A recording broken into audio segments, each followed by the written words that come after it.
Moving back into or over to the ACC, way out west for an ACC matchup at Cal. The Miami Hurricanes, man, these guys have a thing for the dramatics, and they have a knack for them too.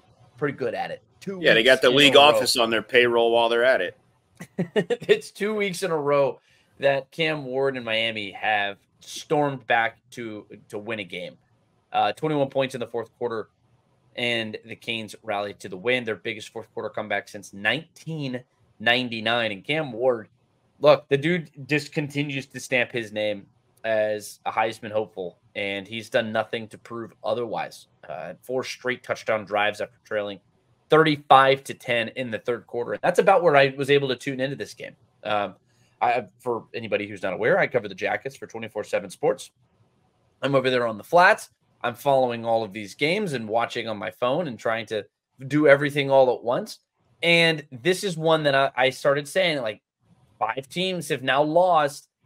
Cal has a chance to do the funniest thing possible. And it looked like they were going to do it. 35-10 in the third quarter. That's where I turned this game on. And from that point, Cam Ward produces 277 yards of offense. From that point, Abe, not in the game. I mean, in the fourth quarter. That's the most for any player in the last 7 years. He now leads the nation in passing yards with 2,300. He touchdown passes with 20. It's his first season over there in Miami, but he looks like an absolute veteran. He has complete control of this offense and complete control of this team. But I do also want to give flowers to one more person, Xavier Restrepo. He's the guy who is not mentioned nearly enough for Miami. It feels like whenever this team needs a big play, Cam Ward's making it with his legs, or it's Xavier Restrepo making it with his hands. And he goes, I think it was like 75-yard touchdown, or not touchdown, but it was like a catch and run. And he's just a big play machine. He comes up in the biggest moments when they need him most. But it's a heartbreaker for Cal. But look, Miami feels like a team of destiny right now. And maybe to a point that I know that you're about to make about this game, sometimes it seems like they have a big brother on their side. Yeah, I mean, look, credit to them for, I guess, putting themselves in position. But, like, this is the second week in a row where they've had a game handed directly to them by the Zebras. And in this instance, it was twice, right? I mean, a week ago, it's a Hail Mary that I guess they found evidence to overturn. This week, there's a very clear targeting. There's no doubt about it. It's helmet to helmet. There's a launching. It's crown of the head that needs to be called, and they overturn that. And then, quite frankly, if we're going to nitpick with the officials, there's a very clear and eligible receiver downfield on the touchdown that puts Miami ahead after the fact. And so it's just like, yeah, like again, I don't want to dump on the players, the team, the coach, whatever. But you have to ask yourself some very real questions about why this team is still undefeated when, quite frankly, if it's not Miami, if it was, let's say, UVA in the same situations, they're probably got 2 losses. And so, look, it's tough to prove some sort of conspiracy theory that the league office is really behind this. I understand that. And I'm not suggesting they are. What I'm suggesting is that the officials have screwed up independently twice in benefit of Miami in situations that would have cost them, in my opinion, certainly a week ago, 100% an absolute loss. And it's my opinion that the targeting should have been called. It should have been penalized, and Miami never gets the ball back.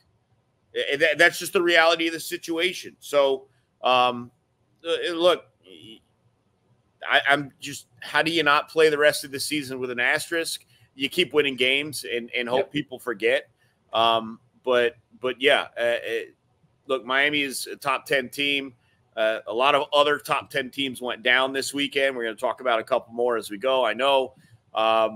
So it's nice for them to still have that 0 next to their name, but just doesn't feel like they've necessarily earned it at this point.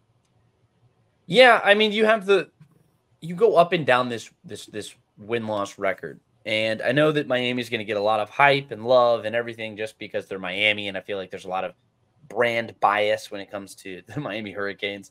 They're the closest thing we have to the Dallas Cowboys, I'd say, in college football, a team that really hasn't accomplished a whole lot over the last couple of years, but I don't know. They've got a national fan base for various reasons.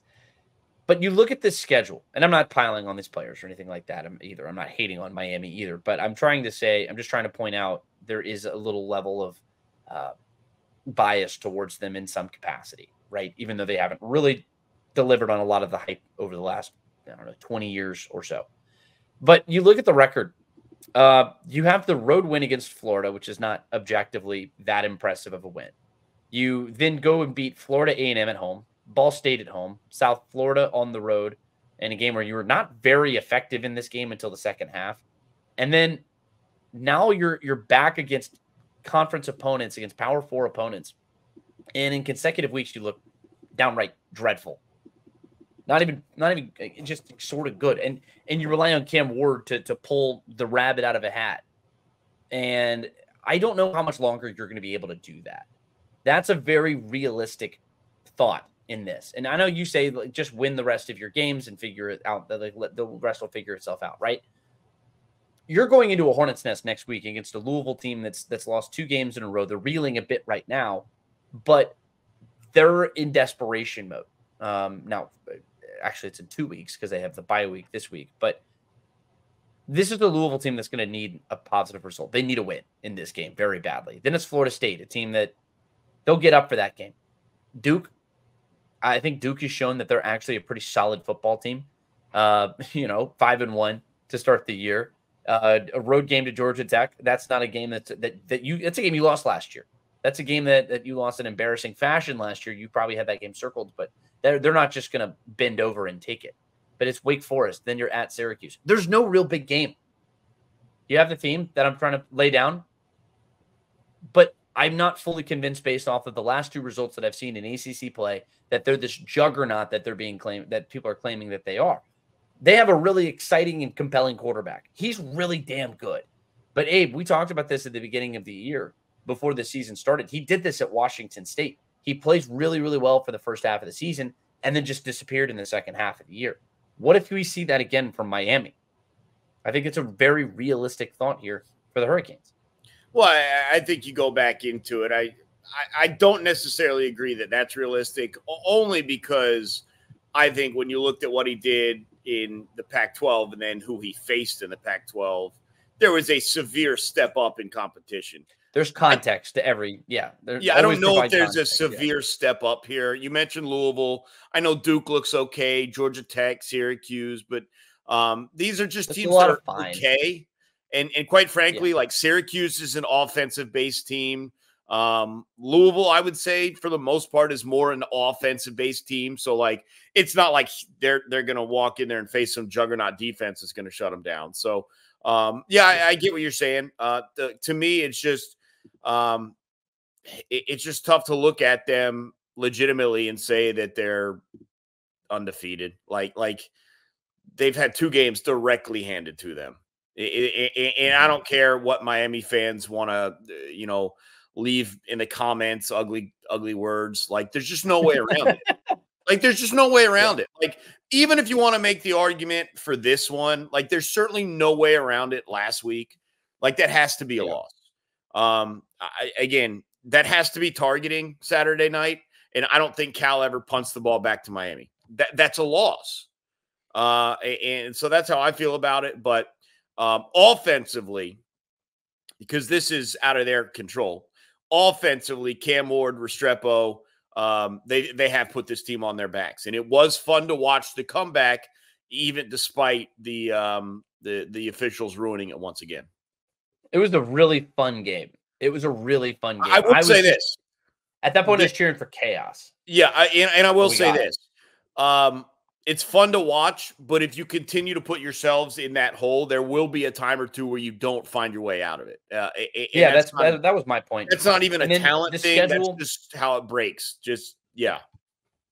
And then the thing is, if you don't climb out of it, then where's your marquee win? There isn't one. You're going to likely finish this season without a single ranked victory. This is a team that can probably afford 1 loss. I think a 2-loss Miami team is probably not in the playoffs. They can afford 1 loss. It could be one loss. Maybe and you that have second to loss win. would be like to a No, one-loss Clemson in the ACC title you game. cannot lose the more I look at this schedule, the more I say to myself, they have to have one loss. They have to be compelling. If they keep winning these little tight games, they need a big win here soon. Because if they lose one down the stretch and then they lose the ACC championship to a team that I think is just a better football team in Clemson, then I'm not having them. They may not be in for me. I don't know, because there's no good win. I don't have a single good. I can't look at any of this, and of course, I'm looking ahead and not looking back. I don't have the benefit of foresight here, but I don't know if there's like that marquee win, and that might end up coming back to bite them a little bit. I need to start seeing some better results here from the Miami Hurricanes. And look, you stay alive, and if as long as you stay unblemished, you're gonna have an opportunity to compete in the college football playoff. So none of this matters if you continue to win. I'm speculating, as are you, that they might lose a game down the stretch because you're not going to be able to pull the rabbit out of the hat every single week. It's not how it works. College football eventually will come up and bite you. But we'll see. We'll see. I think it makes for some interesting matchups here down the stretch. But they're definitely a team to follow. They stay undefeated. They move up in the AP poll.